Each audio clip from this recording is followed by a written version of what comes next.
Okay. Just wanted to do a quick little mini series, just kind of showcasing the Icerind Hatchet. Just some fun times on a little Dex run. I don't think this run is going to be complete before some stuff happens. Mainly, the only reason why I'm even getting this in is because my coworker's sick and I had to cover his shifts. And normally I'd be recording Final Fantasy III right now, starting up my new series like that, but miniseries is nice. I really want the time to dive into that. I could do like standard 1 hour runs of that and record it, but no. I want to get deep into that with each session. It's going to be on cruise control. I played that game so many times. Let's see. Let's do. I don't know. We'll just do,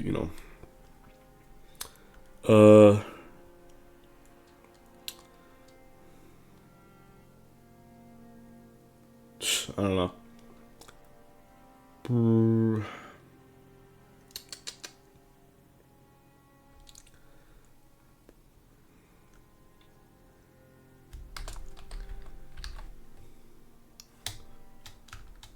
Let's see.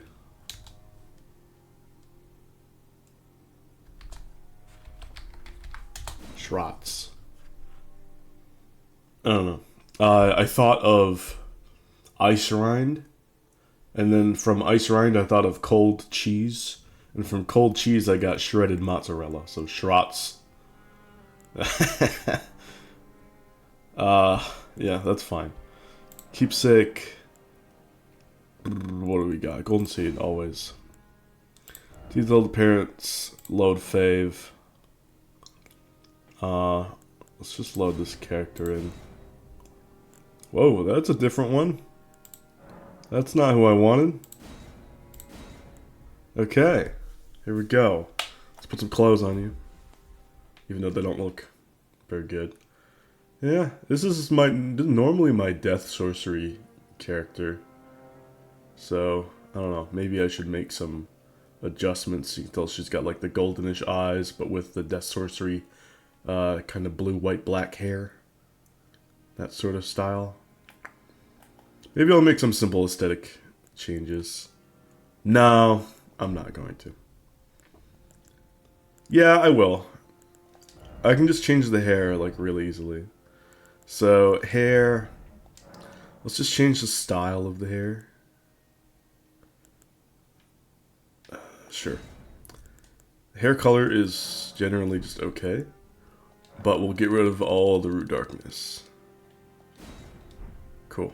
Now we'll also change the eyes. Do I want to change the eyes? Yes, I do. Let's get rid of the clouding. Let's see, clouding. And let's make this more electric, because Dex is very much like a half lightning, you know what I mean? So this is good. Yeah, that's fine. Alright, let's go. Profit, because I want Blood Flame Blade and Flame Grant Me Strength.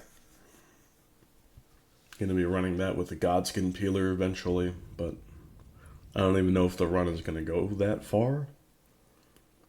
Probably not. The Ring is the only game that I ever pre-ordered. Well worth it. You know, pre-ordered the game, sunk over 1,000 hours into it. Loved it. Still loving it. Still playing it. Yeah. I'm 1 for 1, baby. 100% good pre-orders from me. That's it. That is it, though. Let's go. Okay. Right away, I'm gonna try.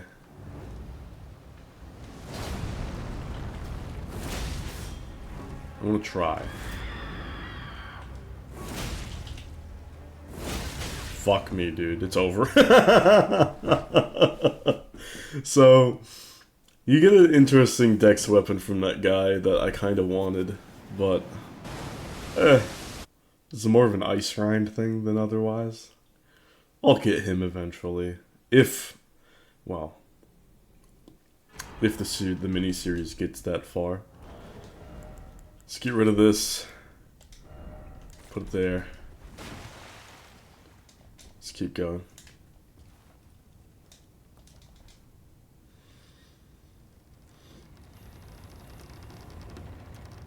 Yeah, my idea with that guy was, if I can stand break him, I can just spam catch flame. And then we're chilling, DPS-wise.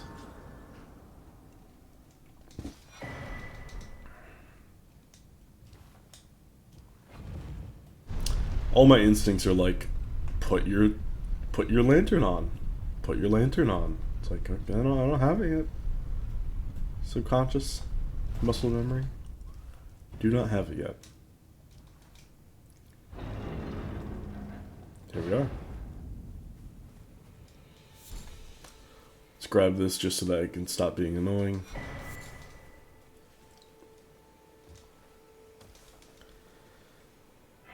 I had breakfast and lunch relatively early so that I could just mess around and record whatever I wanted. Had my breakfast, had my tea, had my lunch. Of course, it was all around like 11:30 or like 10:30 to 11:30, so super smooth, basic.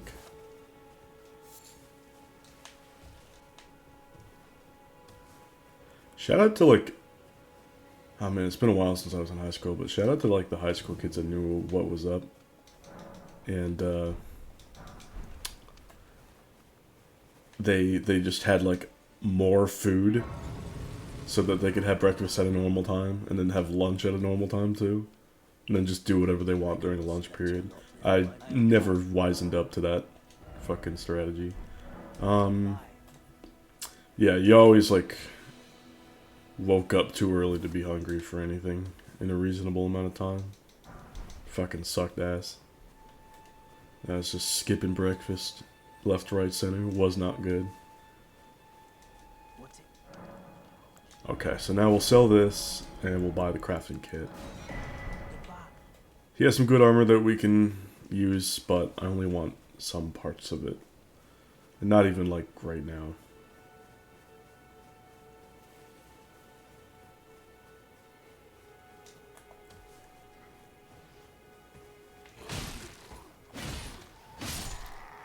Stab him. Oh man, this weapon, this initial spear is so bad.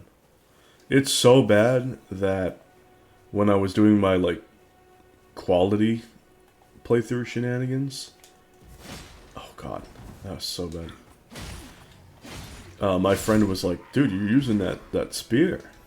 I was like, yeah, I got rid of it in episode 1, but even so, yeah, it's kind of ridiculous. It's so bad. So short, hitbox is bad. One-handed spears are just jank in general. There's so many better fast options, like the thing that we'll be getting. The Icerind Hatchet. But yeah. I'll go back in there once I have the lantern. Muscle memory's trying to get me to use the horse as well. Nope, don't have it yet. Nice drop. Lump of flesh is a good drop.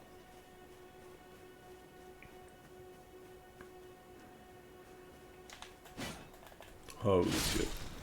There we go.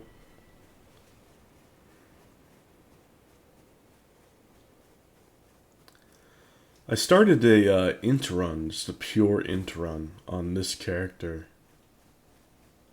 Not that long ago. Not this character. I started it not too long ago. I was just like, hey, what's balanced compared to like all of my normal restrictions? Fucking Moonveil, shockingly. Like, it's easy to use and dominate bosses, but it's not... You know, you're not one-shotting anything. You're not deleting the boss in 4 jump attacks. You're not shredding it in 1 Ash of War. You know what I mean? So, relative to the upper echelon, you know, you're not one-shotting it with a spell. Some of the spells that you can have in your offhand... staff are, like, way, way better. It's so strange. But yeah, people rail on things as powerful if they're easy to use. Not if they're really good with a really skilled person that knows what they're doing. But because if they do things easily. And that is just a casual-ass mindset that doesn't actually show the real power of certain things. It's very misleading. Yeah. I mean, casual is such a fucking triggering word for some gamers, but let me put it another way. It's fucking incorrect and stupid. It leads to only toxic discussions that don't fucking mean anything and is an absolute cancer to any gaming community that it inhabits. How about that? I didn't use the word casual, but I sure as fuck did describe it for what it is. Ridiculous. Things should be analyzed for what they are. Not for how easy they are, but for the whole scope of what they are. I don't care if certain types of gamers are like, no, I don't feel like I can do it. Yes, you can. Yes, you can. I believe in you. You should believe in yourself. You can do it. Especially how easy it is in Elden Ring. All you have to do is memorize a buff routine, use an Ash of War, and use a charge attack with the right stats in the right place, and all of a sudden you're one-shotting bosses. Or you memorize the buff routine, and now you hit them with like 2 jump attacks, and that's it. Ouch. So, I don't want to hear people being like, that's not easy. Of course it is. It's fucking tedious is what it is. It's ridiculous on the overbalanced side is what it is. But I don't want to hear like, oh, it's not easy, you know. Of course it's easy. People just didn't know any fucking better. And that's their own damn fault. Okay. Let's put the hots on the downward thing here. Just super convenient to use. But yeah.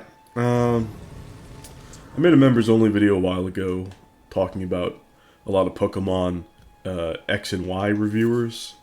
How they're like, man, this game is terrible. Look at how terrible the game is. Even though, like, Gen 5 and also Gen 7 through 9 have been absolute travesties. And, I didn't mean to aggro all of you. Or both of you. That sucks. The Yorkie Splunky. Anyway. He goes through shields. And the whole idea was, they just didn't understand that having access to a lot of Pokemon during the main game is actually really good, and people enjoy that. And actually, like, having that amazing mechanic, Megas, that everybody fucking loves, is actually an incredible mechanic. I'm getting my ass beat by this guy chatting. Being the yapologist. Whatever. It's done. And yeah, turns out, if you're playing a Pokemon game, having a lot of good Pokemon to mess around with and customize your own team makes for, by default, a better experience than most other Pokemon games. And so the reviewers got so disconnected from the actual, like, community. They're like, you know, these middling aspects, you know, the story, these characters, you know, it's like, well, it's, you know, are people playing Pokemon for that? Like, what the fuck? Let's get so, whoa, look at those drops! It's like, you know, let's be fucking real for a moment. No. No, they're not.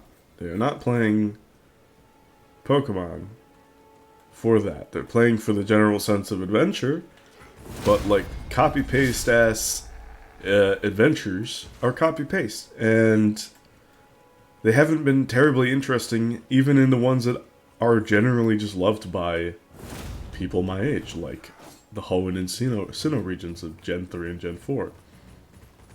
It's like, those games are more challenging, yes, and they're a great experience, but the Pokemon in them are extremely limited. And that's something that Gen 6 actually does better and different than that. You can actually construct so many varied and actually good teams. Now, the challenge in that game isn't nearly as much, but part of that, of course, is due to the just lack of satisfaction. Like, everybody makes memes about, oh, I'm going to start up my Gen 4 team, it's going to be really cool, and then it's like the same ass team. It's like, here's my starter, here's my Luxray, here's my Staraptor. I'm gonna take a Rapidash if it's not an Infernape starter, or I'm gonna take a Gastrodon or a Buizel. It's just so fucking limited, and I'm just like, oh no, dude. Like how just that's suffering, man. Like, the adventure was great, but the goddamn the replayability. Like, I spent most of my time in the end game and all of that, playing the post game and like refighting the Elite Four and doing like challenge stuff. That's gonna be already fantastic. Oh, thank God for the flask. Stuff that's already gonna be fantastic. If the rest of the game is easy anyway. So, Gen 6, it was not even a problem. I could just crash into the post game or do some Wi-Fi battles or what have you.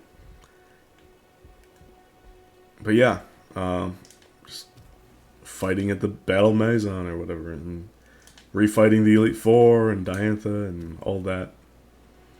You know, that was nice. That was nice.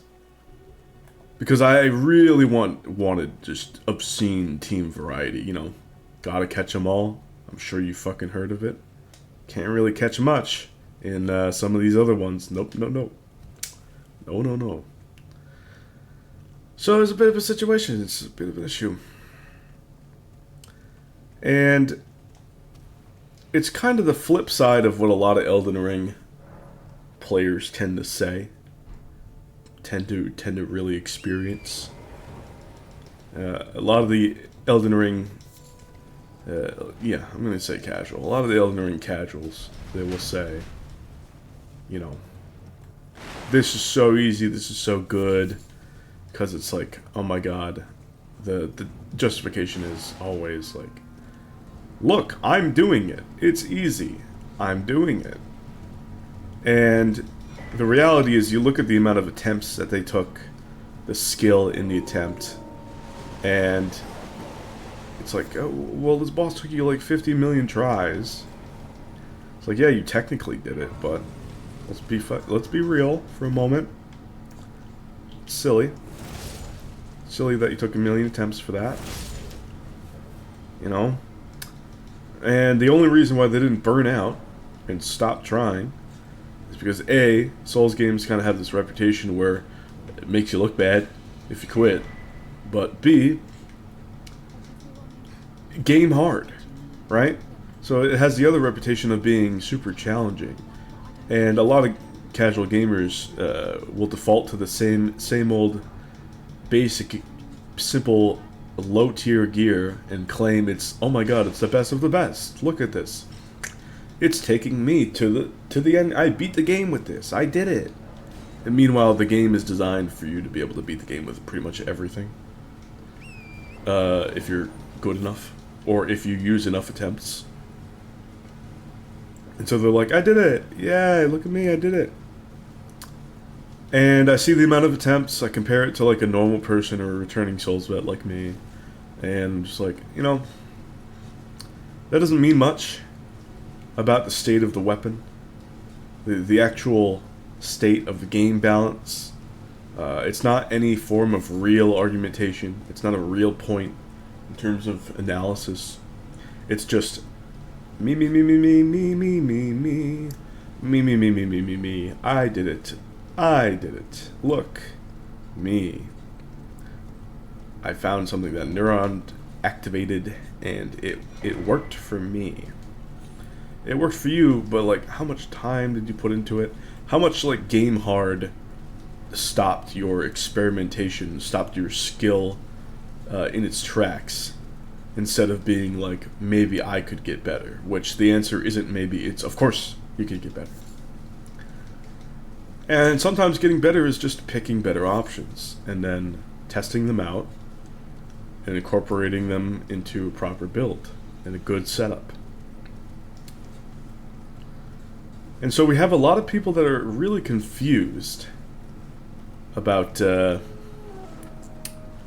reception of From Software to certain weapon types and weapon classes. They're like, oh my god, curved greatswords keep getting buffed, but that's Bloodhound's Fang. Don't they know how powerful that is already? Low tier weapon. Only top tier in glitchless speedruns. No, I'm not kidding. I'm being serious. I'm being deadly serious. It is not very good in a normal playthrough.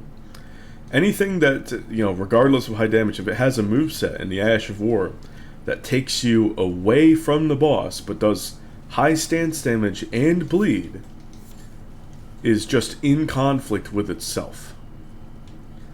Because if you bleed a target after it got stance broken, it will have a little bit of stun and then it will instantly recover from itself being stance broken. Now, if we could see the bleed bar and the stance bars, that wouldn't be an issue, and we would be able to skillfully plan around that, and then Bloodhound's Fang would be pretty damn good, actually. But it's not. It's not like that. So you have to have all this weird meta-knowledge, and you have to be restricted to not use other things in order for it to be of the top quality. Now, let's level up some... let's level up a little bit. Let's get some decks. Oh, hi Melina. Let's go to the round table hold, I guess. But yeah, the flip side of look at how instantly convenient the one thing is that I can do. The challenge is difficult on the way, but I can have this one convenient thing. Oh my god, it's so cool, it's so good. Is a lot of these Pokemon X and Y reviewers saying, look at how convenient these things are. It's so good. There's like no challenge. You have so many options that you can mess around with. Oh my god, isn't this so bad? And the reality is, both of the players are super disconnected from the reality of the game. Both of these players are absolutely hyper disconnected. They don't know what's going on. It's like a lost child. They're all lost children. Okay, looking for their Mima. Alright? Let's do this Roderica thing. Because the Elden Ring players don't know the true balance of the game. They don't really experiment. They don't really understand. And the Pokemon X and Y reviewers also don't know the true balance of the game. They don't know that... both of them don't know that it's through honest experimentation and self-reflection and legitimate build crafting that a great deal of people find their joy in these games. And that you can actually go and find the best builds or stuff that is even more fun to you than what might have been otherwise if you hadn't experimented. And so it's a super big disconnect from its own community. It's just like blows my mind. Like, what is going on? Like, how could that happen? But it does happen. It happens quite often. And what's especially interesting is that from the Pokemon side of things, the Pokemon X and Y reviewers are not talking about X and Y as the beginning of a formula that could have been mastered over the course of 4 subsequent generations. No. They're just talking about it as, look at this black sheep failure of the series, as if 4 other generations aren't totally jank because of, the latest 3, what is it? It's like Sun and Moon, Sword and Shield, and Scarlet Violet were all super janky. Super janky. Sun and Moon had, especially Ultra Sun and Moon, the super limited Pokemon selection during the main game, which was an immediate regression from Gen 6. And Gen 6 was a respond to Gen 5, which in the main game was literally just the Gen 5 dex. And it's like, well, I want to use some of my favorite Pokemon from the previous 4 generations. And they were like, no, how about we don't do that? It's like, fuck off, you know what I mean? Take that least copies sold L on Gen 5 generation, even though you made 4 games. Like, please fuck off with that. Limiting options arbitrarily, no thank you. And then Gen 4 had that, but at least Gen 4 was limited, but my god, at least you were able to have Pokemon from past generations. Gen 7 comes out, and it's limited, but again, it doesn't build off anything that Gen 6 does excellently well. Again, the Pokemon are limited. It's like, why? Why are they limited again? Not as limited in the same way as Gen 5, but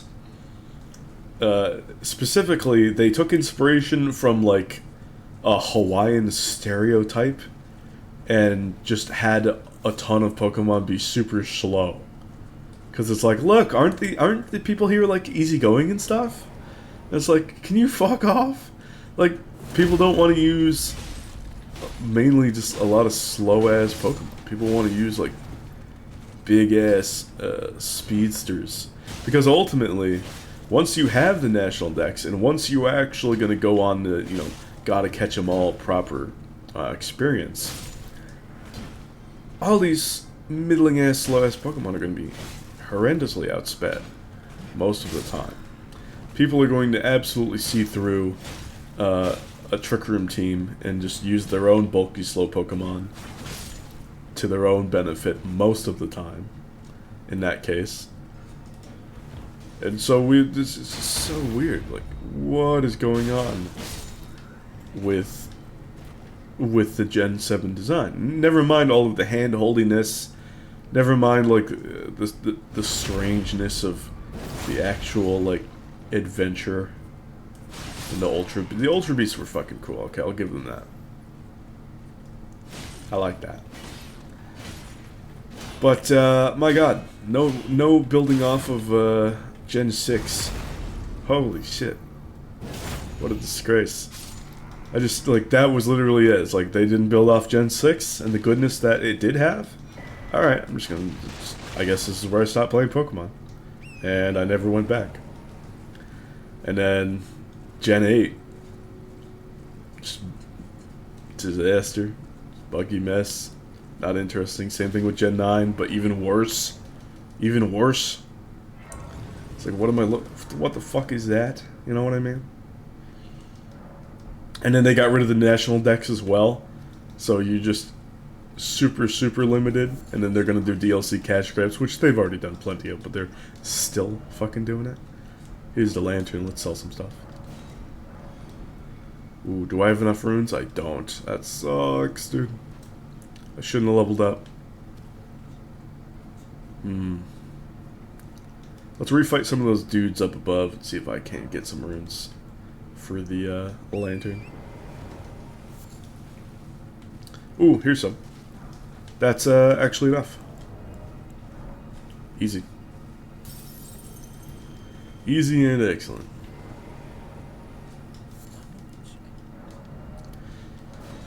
But yeah, it's just... It's so weird. It's so weird. The dichotomy of A, not understanding a basic audience, and like B, not understanding like a more diehard audience in the same sort of way is really strange. Like, you never see that shit.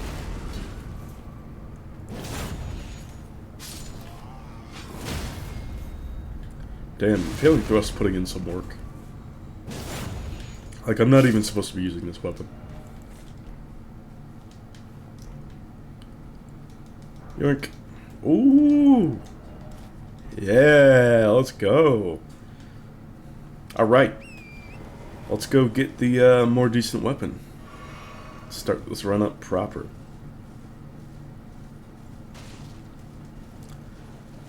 Okay.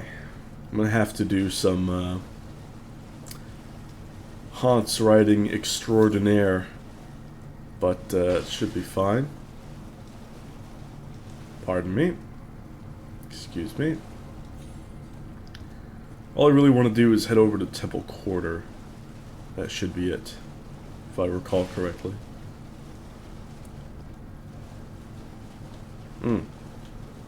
Ritual pot, yeah? No. The ritual pot's further up.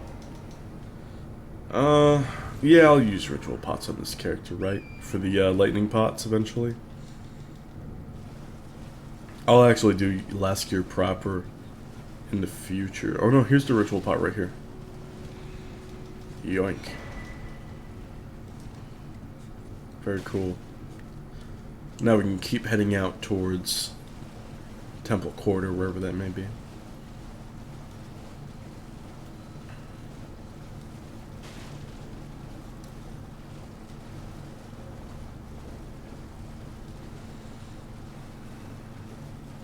I think also, in a way, it's the community kind of ignoring the messaging of the game. Like, I know that the analysis is, like, off, but it's so off. Like, the messaging in Pokemon has got to catch them all. So you're going to be doing all of this variety and all of this, like, messing around. Like, it's decades old messaging. We've known this, and it's shock to see people being like, you know, the game with the most variety in Pokemon choice. That game is going to be the real target of all of our criticism. Like, fucking get real, right? But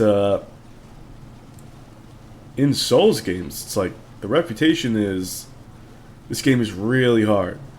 It's so hard. Very difficult.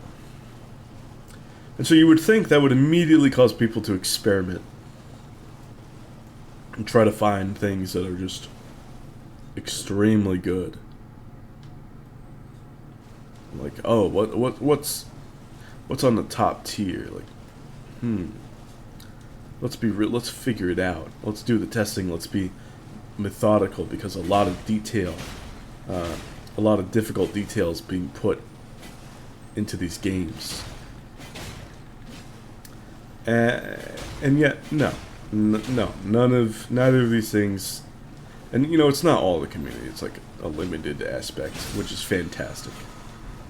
But it's still fucking weird that, like, anybody could come to those conclusions. It's so strange. Like, okay, you know, it's like, oh, you know, Gen 6, one of the worst of the series. Like, no. No, there've been so many worse generations by, like, the base concept of the game. That's ridiculous. And also just, like, this low-tier weapon, actually good, because I can technically do it. No. Like, you can actually, like, what I haven't done, because I've just been yapping off, like, no script, obviously, for 30 minutes now, is you can take this in the same way towards Pokemon, where people are like, you know, you can say like, oh, you know, this is my favorite little Pokemon. You know, I beat the game with it, therefore it's really good, right? Like, no, it's not. But even further, if you take the Elden Ring mindset even further into Pokemon with what these guys are saying, to go on the lines of like, oh, you don't need anything else. You can just have this one initial team and like you're totally fine. Like through the it's like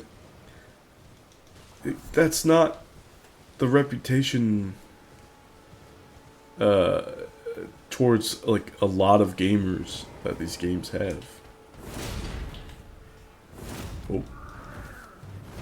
Linear hitbox moment. Yay, impaling thrust. Now I gotta, okay, now I have to get levels to use this Icerind Hatchet because impaling thrust is only gonna do me so good. Oh, poise moment.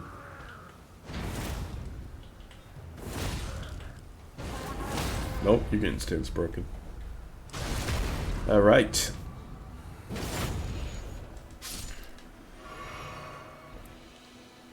You know what's extra strange as well? Is that, you see something like the short spear, right? I'm impaling thrusting guys, I'm like doing all this stuff. Fucking surely there'd be people using the same mentality of, well, this thing works for me, this thing works for me, this thing works for me.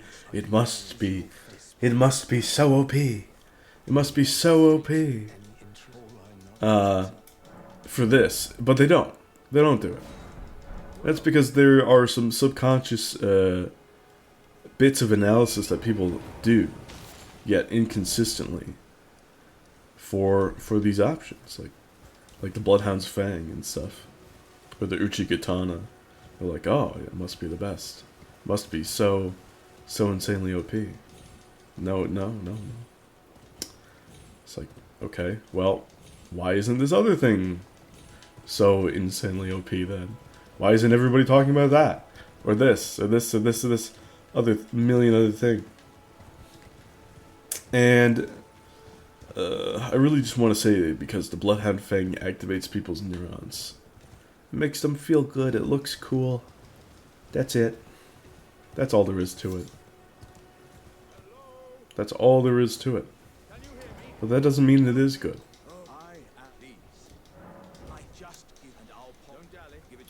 Alright, enough yapping about that shit. Enough! We've gone too far. But what I haven't talked about is Palworld and Enshrouded. Tara, why aren't you playing any of those fucking games? I'm not interested. I'm not interested in either of them. Enshrouded seems very bare bones, and it's like, well, just like the prophecy foretold in the demo, the balance is all out of whack. All of your range strategies are way better than your melee strategies, and yet going down certain melee and just support melee like skill trees is what you're gonna like pretty much need to do for every build. Every build's gonna want double jump. Every build's gonna want like that 4th food slot at the end of one of the trees. And I see that and I'm like, oh, that's such questionable design. Like, maybe just add that as a part of natural progression, or I don't know, part of the fucking base mechanics, if everybody's just gonna want to do it. And the balance, of course, for magic and range being so out of whack compared to melee. I mentioned this as part of my critique of the demo, and they didn't fix it. I mentioned wands in the demo. Wands are still absurdly powerful. And I look at all that, and I say, you know, okay, well, they didn't fix my critiques. Why would I support it? I'm not going to. I have old classics to play. And Palworld, people give Palworld a lot of credit for being slightly above the recent Pokemon games. It's like, the recent Pokemon games are really bad. Really, really bad. So, if you make a game that's like a little bit better than the recent Pokemon games, congrats, you've still made something bad. I'm not going to play it. No matter how much like lukewarm elements of other games you slide in there, I'm not interested. Nope. Don't care. I'm gonna make the sandwich analogy. Scales knows this. He's a member. Thank you, Scales, for being an 8-month channel member now. What a giga chad, right? Oh should have rested at the Grace. My bad. Pew, pew.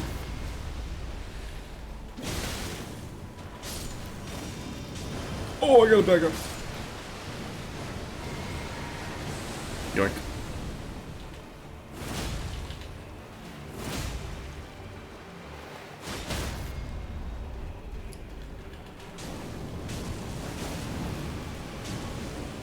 Oh, no stand. I'm eating that, yep. Get me out of here. Fucking projectiles. Ouch.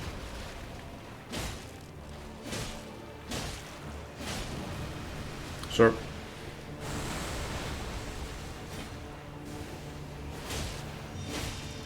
Oh! Can you do that waterfall again? No. Okay.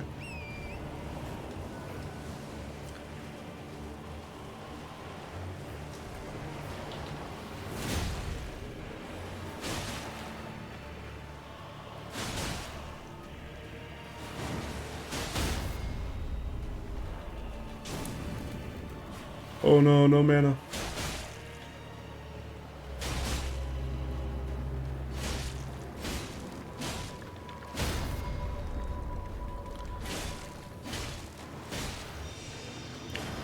Okay, he'll be dead after this waterfall.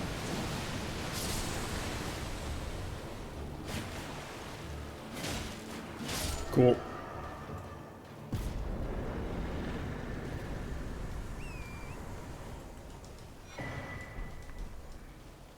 Let's say that you have a sandwich shop in town.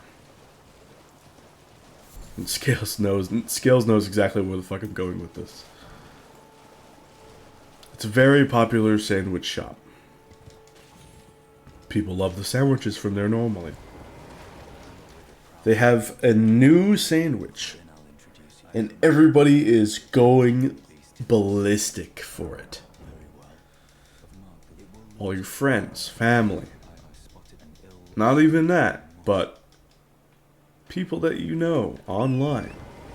That just kind of randos compared to friends and family, but you're hearing it from all these sources like there's no way.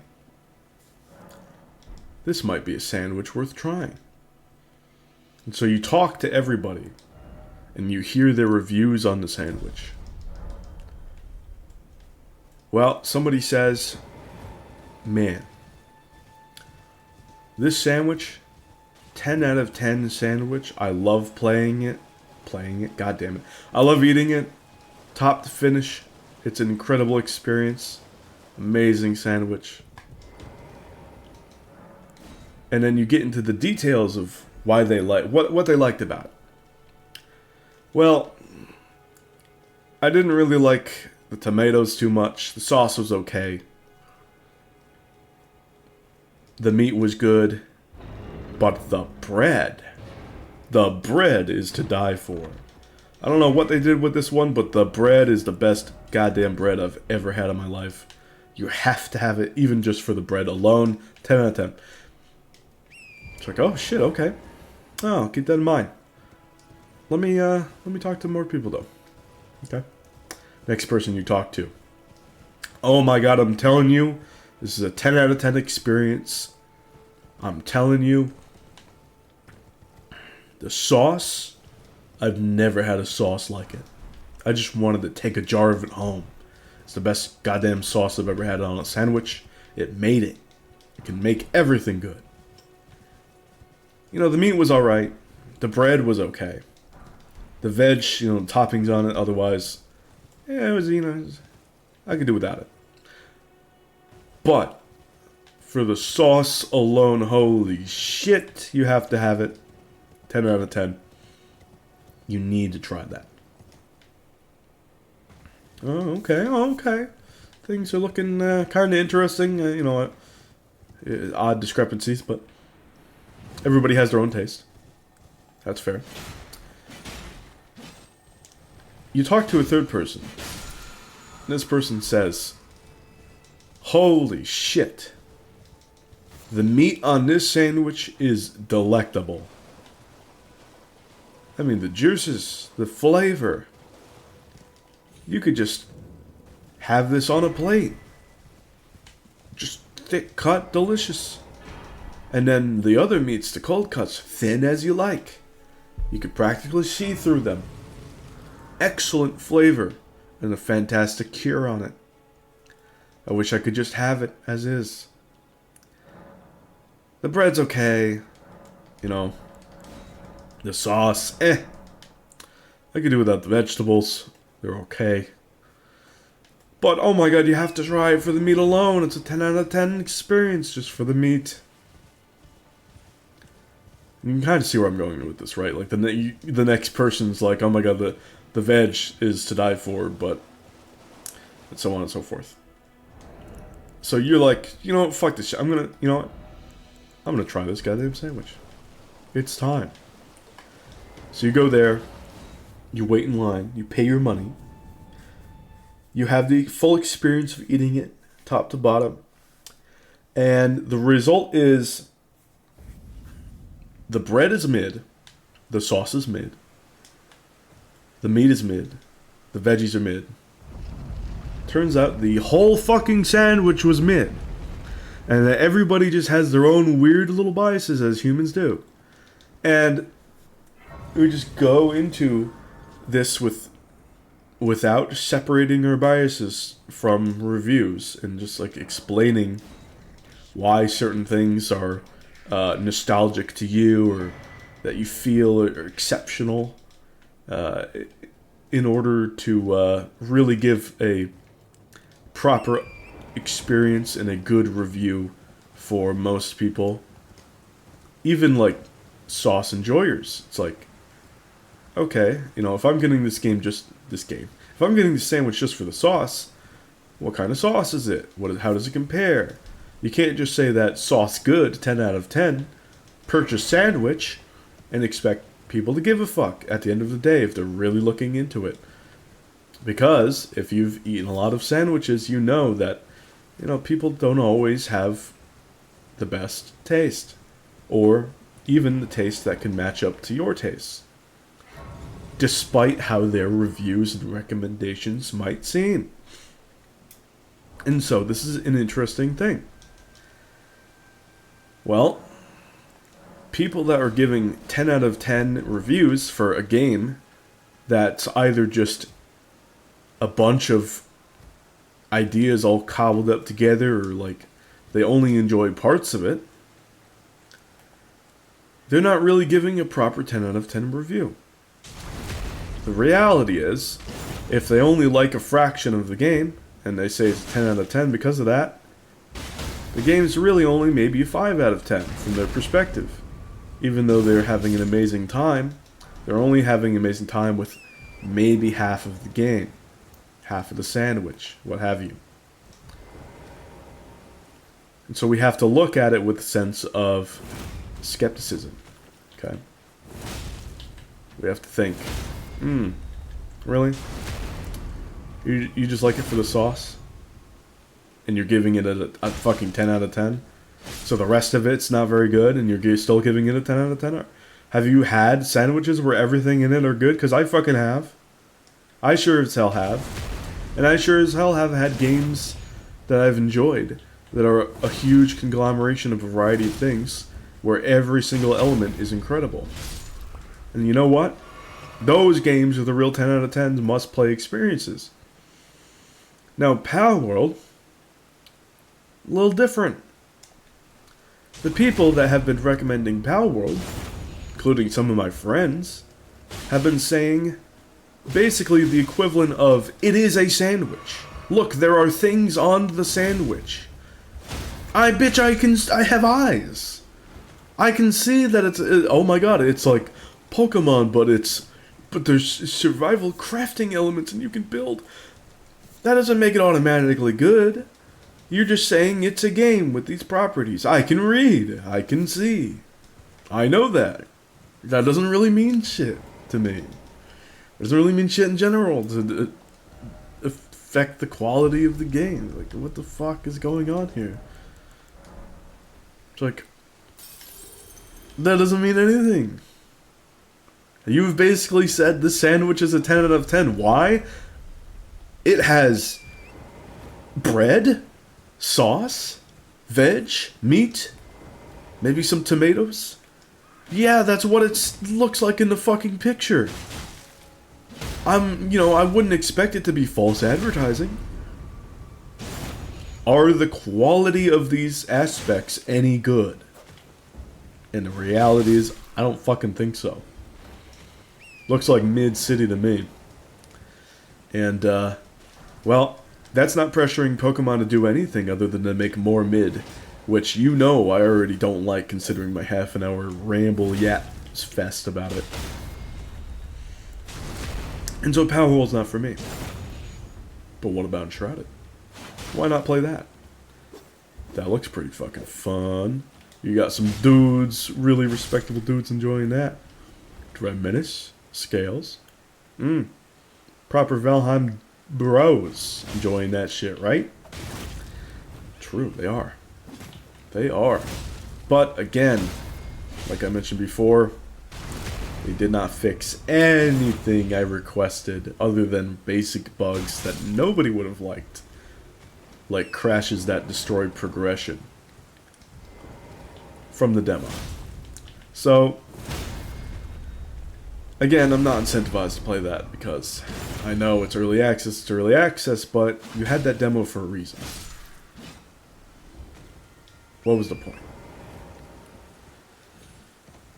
And so, yeah, I could do analysis, I could break down the systems, why this is good, why that is good, but, actually playing the base experience doesn't look like it's going to be that interesting. It feels like I'm going to be disappointed the whole way through.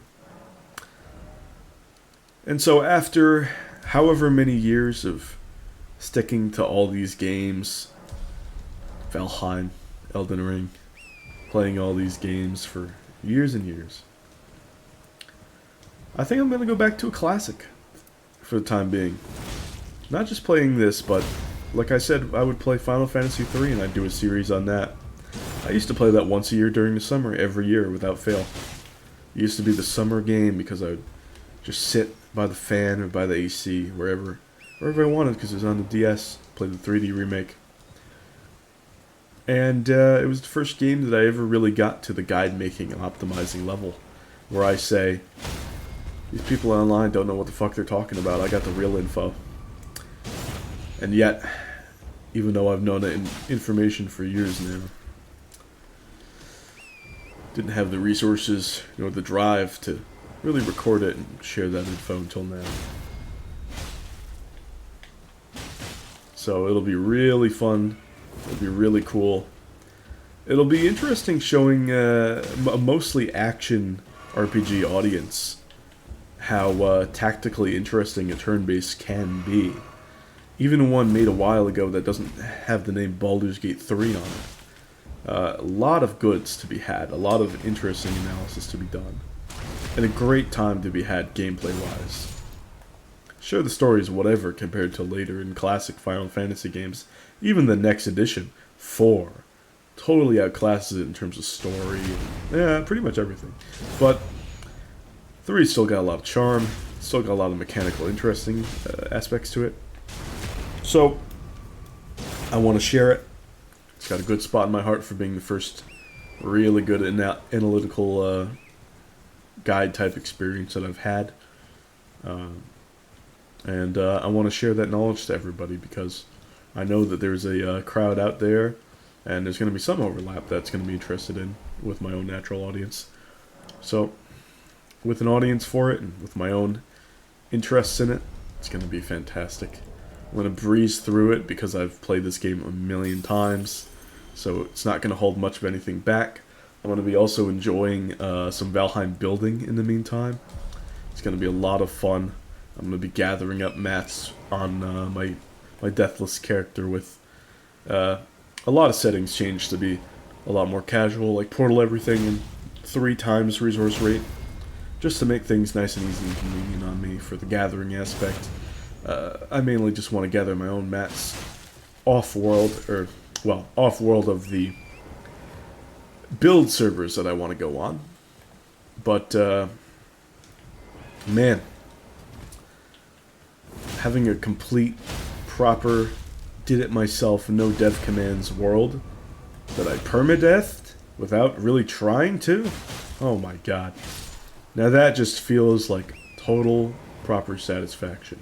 And I think given the permadeath and 0 tries, technically, I am more than welcome to just change up the world settings to accommodate some easy mats gathering, like mats for Dvergr lanterns and Dvergr walls and hex gates and whatnot. I think it's going to be really good for that. I do also want to say that I don't mind if people play games however casually they want. You can be as disconnected from the overarching community or the overarching messaging of a game or a franchise. You're free to do that because it's your game. The problem comes when people are trying to interact with a community that they've isolated from all of this time and are spewing absolute nonsense as if it were total fact and ultimately misleading new players as a result. That's just toxic garbage, and it has no place in any game community. Alright? I hope that clears things up. Now let's get this runes. Let's get these runes, yeah. Let's get all these runes. And I want that Icerind Hatchet. I suppose episode 1 will end once I actually am wielding the Icerind. What does it require? 12 strength? No, 11. And I have 11. Let's see if I can't equip that right now. I know there's been a lot of monotony and grinding for this, but most of these weird level grinds and such will be off camera, off screen. I'll absolutely be grinding for runes to buy stuff from shops like smithing stone 1s and armor and all of that. And by the time the next episode rolls around, I'll be almost unrecognizable with armor and stuff. But I will have that ever classic Icerind.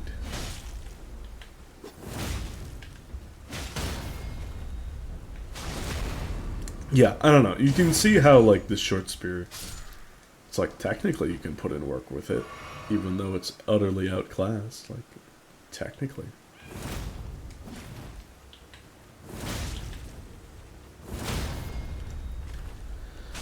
But yeah, it's just, it ain't the same. It just doesn't stack up. The reality is this is a game with better options. And a game with difficulty that encourages people to experiment.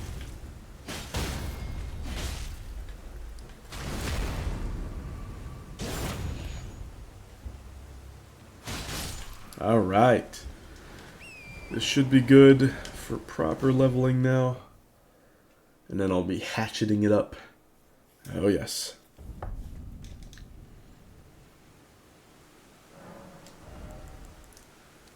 There we go. That's it. Woohoo! Icerind Hatchet. Yeah! Alright. So now, in addition to having vigor that I don't have to worry about for now, my dex is in a decent spot. I want to get it to 18, but that'll be a primary stat. My strength is 2 levels away from getting to the end spot that I want on this dex character, so I might grind that out. Endurance I want to grind out too, probably to 15. Mind can get to 15 as well, but the Faith, Int, and Arcane, all the mental stats are just fine. And that's why I started out with this Faith character, because, well, I still need some mental stats for strategy, and I don't need any more of it. It's done, it's good. Frostbite, damage, charge R2, love it.